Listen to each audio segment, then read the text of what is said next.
Yo guys! Check, kamusta mga idol? So ayan, mag-update tayo ngayon Thursday morning.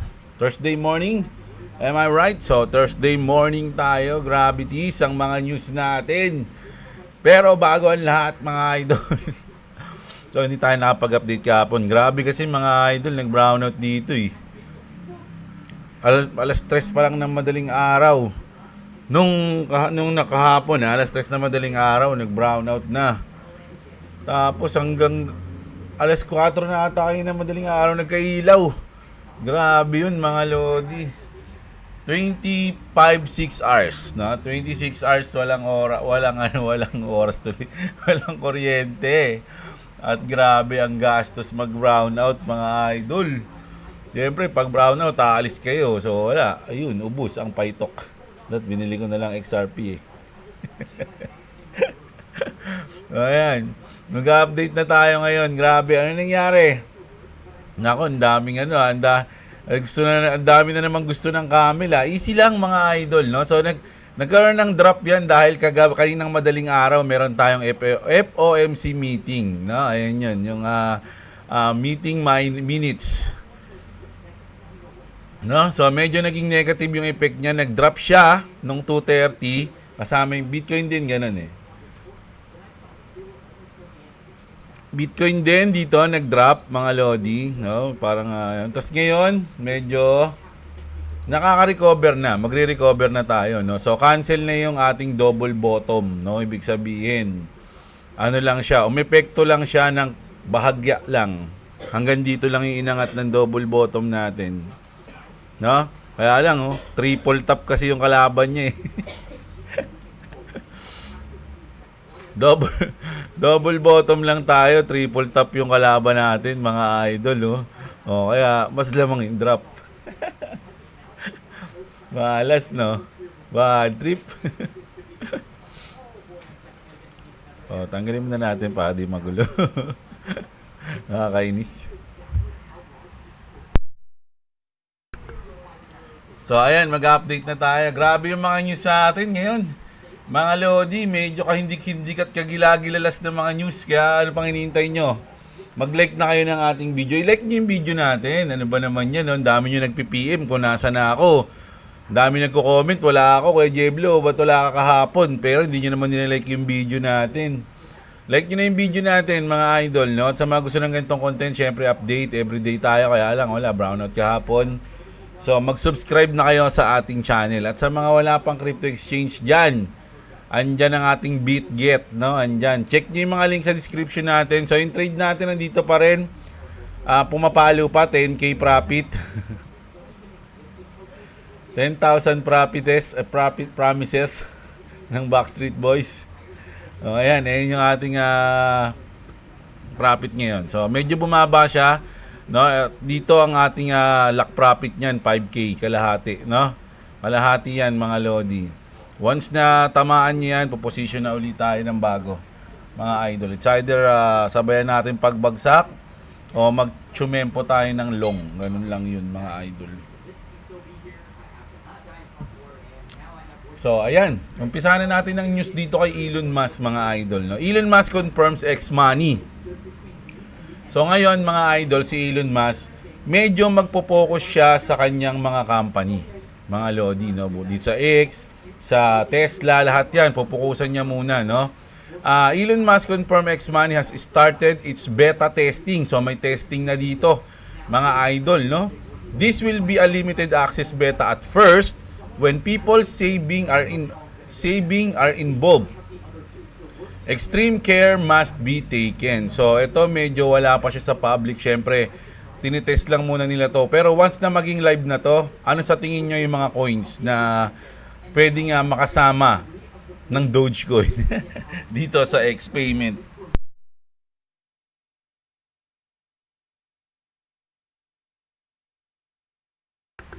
So, ayan, no?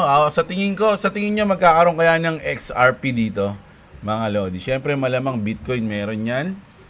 I don't know kung magkakaroon din ng Ethereum, pero malamang siguro Solana din. Yung mga top coin siguro, no? At syempre yung Doge kasama dyan, mga idol, no? So ito na. Ito yung reason kung ba't ko nasabi na magpo-focus muna siya sa kanyang mga company. No? Elon Musk officially leaves the Trump administration. So ito, kakakita ko lang nito mga Lodi, anong oras pa lang. Ito, kakita, ang kaka-post lang nito ng BRICS. Siyempre, tinignan natin yung comment. Tinanong niya ni Buzz Banter kung totoo ba o bakit, no? Sabi dito ni Grok, mga Lodi, si Grok na to mismo nagsabi, no? Ang AI mind ni Elon Musk. The query seems to ask why Elon Musk left his role in the Trump administration. Reports suggest Musk stepped back from leading the Department of Government Efficiency, which is yung DOGE yan, mga idol, due to disagreements over fiscal and trade policies, dissatisfaction with the legislative outcomes, and a shift to focus on Tesla. No? Public unpopularity and protest against Tesla also played a role. However, some sources indicate he might still influence DOGE o yung Department of Government Efficiency remotely as its mandate extends to 2028. So hanggang 2028 pa kasi siya dyan, mga lods sa DOGE, no? Ayun yung parang kontrata dyan. The situation remains unclear with no definitive confirmation of a complete exit. So ito mga idol, siguro ano lang muna to, pahinga lang muna si Elon Musk siguro, magpapalamig lang muna siya. Medyo mainit kasi siya Naapektuhan niya yung kanyang mga business, 'di ba? Yung mga kampanya, pansin niyo nung mga nakaraan, 'di ba? Sinisira yung Tesla, yung mga charging station sinusunog. Yung mga Cybertruck, tinutorch, 'di ba, mga idol? So, medyo siguro nasaktan si Papa Elon doon. Kaya medyo palamig muna si idol, no? Or merong mas malalim na dahilan na hindi natin alam. Ganoon lang 'yun, 'di ba? So, ito na. Punta na tayo sa crypto. Okay. On stage at Bitcoin conference, Senator Loomis said, eto, ano to, mga Lodi, medyo kakaiba to mga idol, no? Medyo magko-comment tayo ng malupit dito. Said she believes the US government currently holds around 200,000 Bitcoin. So, mga idol, hindi to sigurado kasi she believes lang Kumbaga naniniwala ako, parang wala siyang proof na malupit na merong 200,000 na Bitcoin yung US. Pero sabi niya, I believe merong 200,000. So, walang matibay na ebidensya na merong hawak. Kumbaga, pinaniniwalaan niya lang na may currently hold government currently hold 200,000 Bitcoins. But she's not certain because the government has apparently classified the information, 'di ba? Following a mandate audit from the White House. No? So, classified yan. Walang makakaalam. Kahit siya, hindi niya alam, no? She says she has been offered, parang inalok siya, no? She says she has been offered a private briefing on that matter. So, parang, wag ka munang dyan, madam, parang ganun, no? Easy ka lang, tara muna dito. Kausap muna tayo.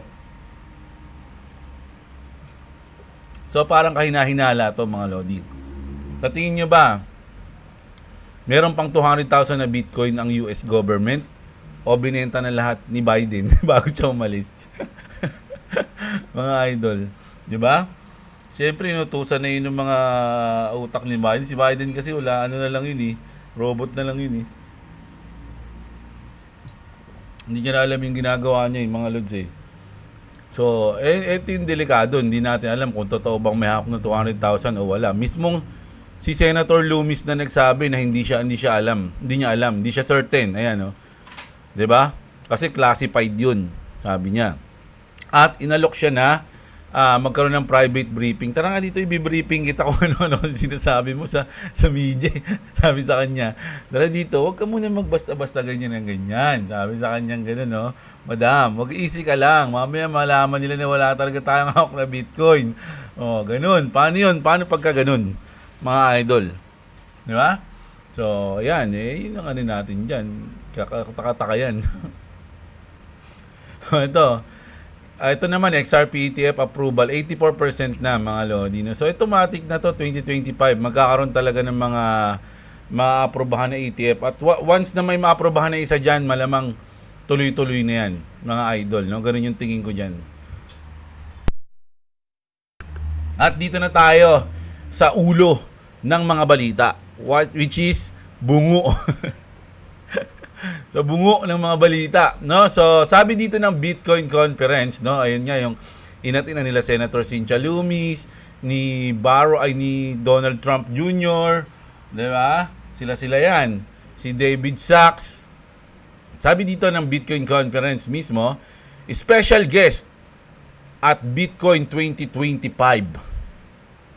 The Skull of Satoshi. Mga lodi, patay. Dinonate na yung ulo ni Satoshi, mga lodi. Sino ba nag-donate? Donated by Ripple.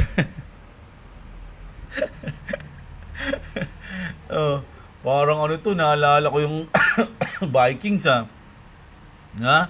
Ay, yung Game of Thrones. Ayun yan. Ito na yung ulo ng balita. Okay na. Ripple to the community, to the Bitcoin community. Ito kang nirigaluhan ko ng ulo, no? Ng hari nyo. Ayan, ulo ng hari nyo, Brad. The Skull will now have a permanent home at the Bitcoin Museum in Nashville.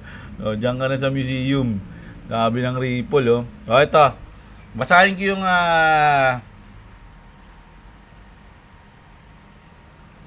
caption ni Chris Larsen, which is yung developer ng Ripple.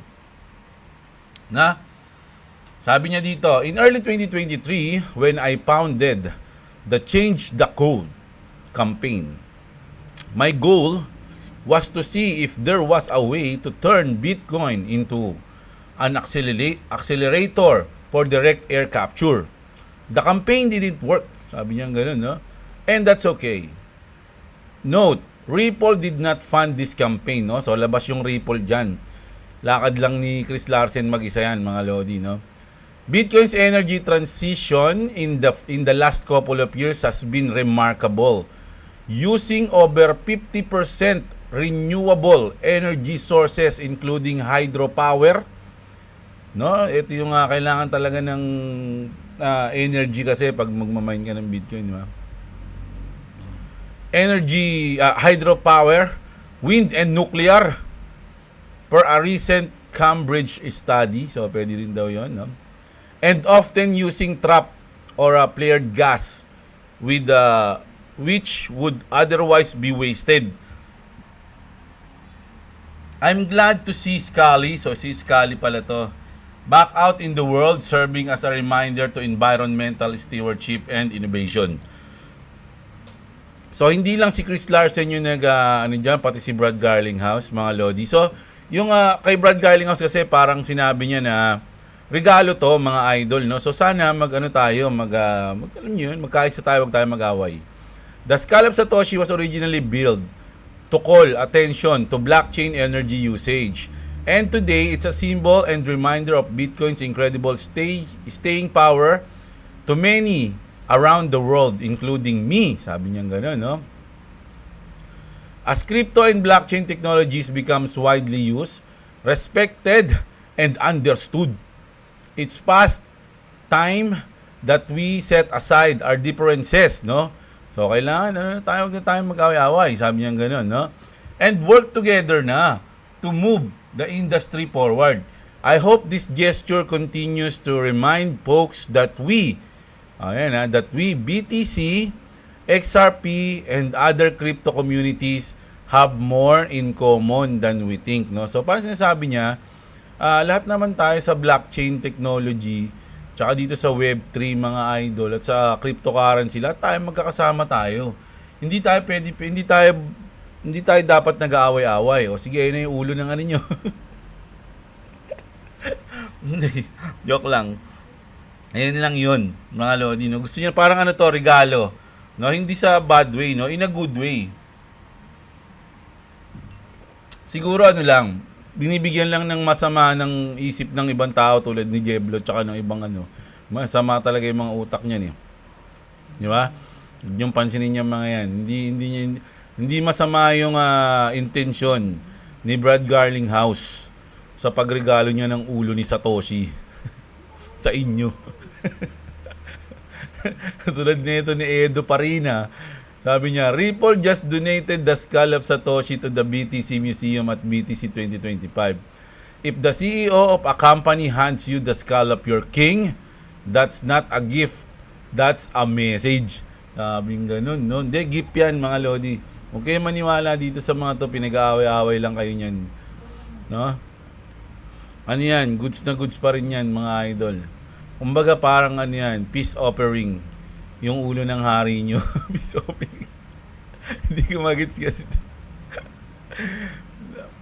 Pwede naman, no? Ikaw, kayo, tatanungin ko kayo, mga lodi. Ano sa tingin nyo, a message na, gift ba to o message? Na tapos ka na, parang ganun, no? Pinaslang ka na ng Ripple. Oh, tapos na ang paghahari mo. Di ba? Nakakabit pa sa bungo mo yung ano mo, yung crown mo, ayan, no? Yung mga energy energy plant, tama ba? O, ayan, no? Masyado kang maaksaya sa enerhiya. O, ayan, no? Ano sa tingin nyo, mga idol? Ano ba to? Parang gesture ba to na maganda, yung good intention? O message to na tapos ka na, kami na number 1, no? Kumbaga papalitan ka na namin, parang gano'n, no? So marami na naman magagalit sa akin ito. Sabihin, papalitan nyo, no? Beat ko, kalukuhan yan. Gagawin na naman yung mga soto yun. Ano sa tingin nyo, mga idol? Grabe yan. Ang tindi ng news na to, no? So, ito pa. Ito medyo matindi rin to. Alam nyo kung bakit? Kasi, Ripple planning a buyback of up to 5% shares at an outstanding $125 per share. If this goes through, XRP could be priced at $125 per token. And institution will buy higher than that, probably around $250 per token. This is a bullish stance, no? So pero documented to kasi mga idol, no? Na magba-buyback sila. No, hindi lang to post ng ano, kumbaga, however, 5% outstanding share, valuing the company at impressive 22 billion. So ayan, may mga documentary na kasi na nakalagay, no? Pero hindi pa natin ano yan. Kasi nung parang pag nagpupush ako ng mga price ng XRP, parang hindi ko gusto kasi mga idol, yung tataas ng ganito, tataas ng ganyan. Sabi ko, yaan nyo lang siya, mga lods, no?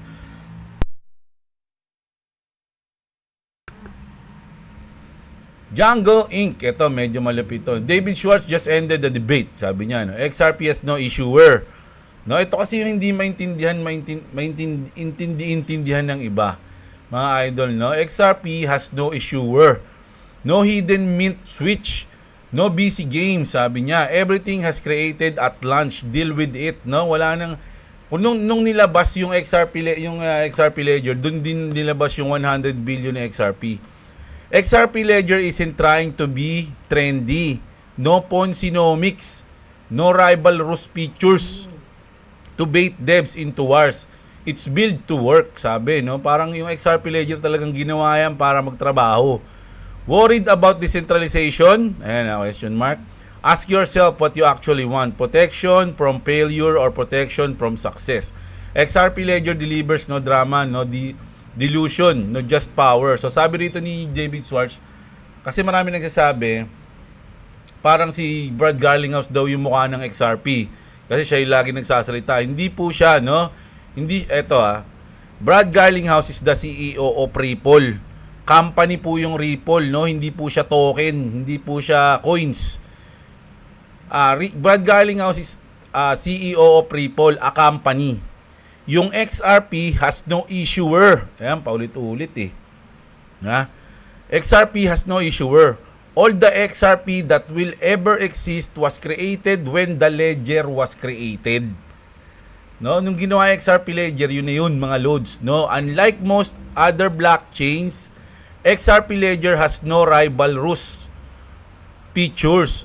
So the ledger itself can't really do initial distribution behind letting anyone who wants to take as much as XRP as they want. No? So, wala nang XRP mga Lodi, fix na 'yon, 100 billion. Hindi na, wala nang madadagdag. No, wala nang madadagdag doon. Yung kung ano yung lumabas, yun na 'yon. Mga Lodi, hindi na kailangang i-boost ni Brad Garlinghouse yung kasi hindi naman na madadagdagan yun. Wala na yun. Si Brad Garlinghouse, CEO siya ng Ripple, which is ayun yung company, di ba? Mga Lodi, no? Ledger, ayun yung technology, yung XRP Ledger natin. Di ba? Binild yan para mag-work. Ayun nga yung sinasabi niya eh. Ayun yung sinasabi nila na ni Vincent lagi na Ripple has a technology which is yung XRP Ledger. No? Ito, isa to sa mga matinding news na nag-trending ngayon sa Ripple. Mga idol, no, na parang bullish news daw, no, good news. Pero syempre inisip nila, sasabihin na naman, hindi naman umangat eh, kasi chupul ako eh. So hintayin natin to. Sabi rito, Saudi prince drop $100 million on XRP.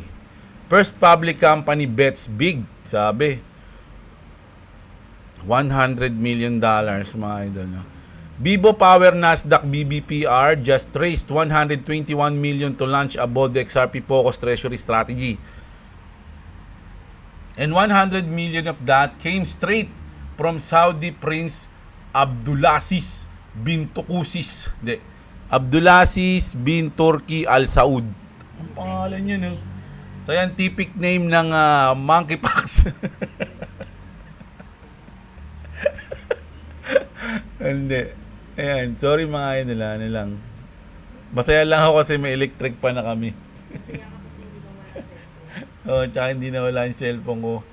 Grabe kahapon sa may Tom's World. Paglabas namin, nawala yung cellphone ko. Buti ka mo, sabi ni boss, videoan ko si kuya. Boxingin niya yung ano, ang tawag doon, yung binuboxing doon, yung sinusuntok. Paghanap ko sa bag ko, wala na yung cellphone ko. Sabi ko lang, oh my goodness! Andun pa naman lahat ng ano ko. Hindi nyo nga, may bitgit ako dun lahat. Grabe.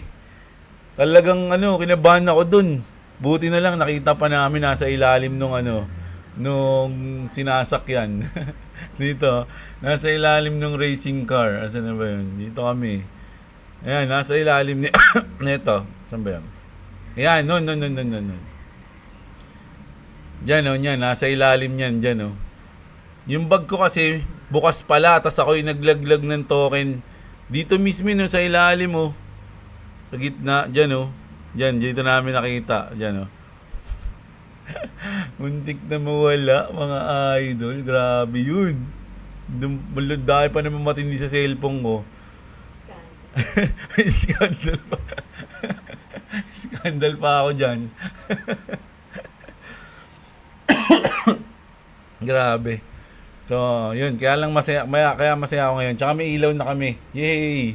May ilaw na kami, mga Lodi. Pawisan ako kaninang madaling araw natutulog eh. So, ayan ha. Kaya yun. Kaya salamat kaya Abdulaziz bin Turki Al Saud. Ayan, no? Grabe, $100 million, mga idol, no? This isn't just another crypto investment. It's the first public company to center its treasury around the XRP, signaling a major shift in international settlement. Grabe naman yan. Bullish na bullish. Pero yung ano, di ba? What they're doing, sabi dito, no? Allocating capital to buy and hold XRP. Building out infrastructure on the XRP ledger. Spinning up legacy divisions to double down on crypto and DeFi. Appointing Ripple veteran Adam Trademan as advisory chairman. So Dubai, mga Lodi, hindi naman mga basta-basta lang yan, di ba? Hindi naman sutoy-sutoy lang yan, magagastos ng ganyan para sa walang kwentang technology. Ano ba sa tingin nyo? Why it matters, sabi no, XRP just got a royal level endorsement, mga idol, no? Kasi kung yung mga ibang bansa na mga big time, mga whales o mga mayayaman, isipin agad nila, uy, grabe naman yung prince, oh. Nag-invest siya ron o nag-ano siya doon, sumugal siya sa XRP. Naku, mukhang malupit yun ah. Doon din kaya ako, di ba? Parang ganun yan. Di ba? Kumbaga, in-endorse mo na agad yung XRP. Proves XRP's growing DeFi and treasury use case, no? So, parang napatunayan na hindi naman pupusta dyan yung prince kung hindi ganun kalupit yan, di ba? Magaling yan o matinding technology na yan. So parang ayun yun. Could spark a wave of corporate XRP adoption. So ayun na nga. Just like MicroStrategy with Bitcoin. So parang ganun yun. Kung si MicroStrategy nagbe-bet ng malaki sa Bitcoin, so nag-umpisa na si Prince Abdulaziz. No, si Prince Abdulaziz, mga idol, nag-umpisa na siya mag-bet sa XRP. So siya ba ang start, tas susunod na lang yung mga ibang matitindi, di ba? The XRP narrative just changed. Institutions are watching. So marami na nagmamasid dyan. Grabe na yung XRP, ang dami ng ang dami ng malulupit na yan, baka mahuli tayo dyan. Di ba? Sumakay na kaya tayo, mga Lodi. Ganun ngayon yung mga ibang institution na malulupit, malalaki, i-adapt na nila yung XRP. Di ba? Ganun yung magiging epekto niyan. Kasi ito pa, XRP supply is vanishing. 13.9 million already burned. Grabe yun, no? No mining, no inflation, just pure utility. Every transaction kills supply, while adoption explodes. When the world starts running on XRP, you'll wish you bought more at $2. Nasaan ba tayo ngayon? $2, mga idol. No? So, nasa inyo yan. Hindi ko sinasabing bumili, Sabi sa inyo, don't buy and don't sell. Dahil narinig nyo ako. I'm not a financial advisor. Sabi nga nila, mga idol, no? So, ito na, the last news natin. XRP is expected to be one of 5 digital assets that will be accumulated by the US government as part of the President Trump recently announced strategic Bitcoin reserve and United Digital Asset Stockpile. United States Digital Asset Stockpile. At documented yan, mga Lodi, no? Hindi yan putyo-putyo lang na balita na inimbento ng Rappler. Hindi, joke lang Joke lang, Rappler. Baka mano tayo dyan Sorry. Magaling yan, magaling.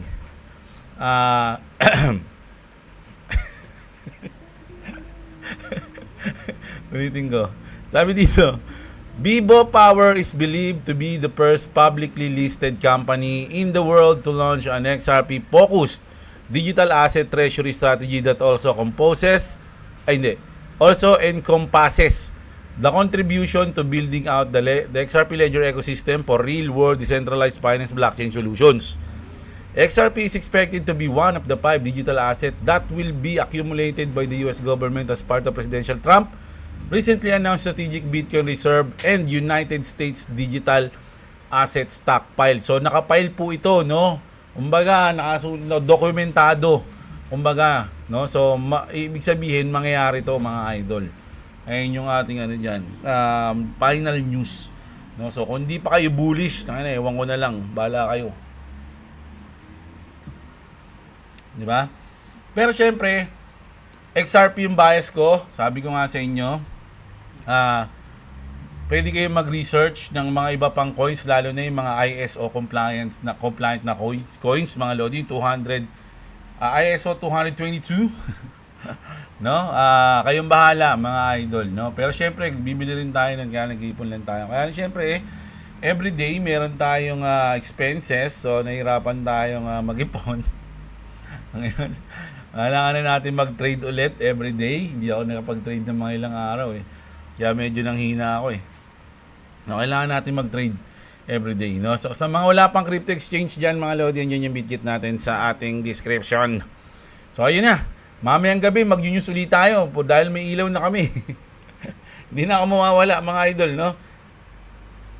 So mamayang gabi babasa tayo ng mga comment. Grabe yung mga naghahanap sa akin diyan Ko-comment pa, nasa na daw ako parang isang araw lang ako nawala, hindi na kayo matay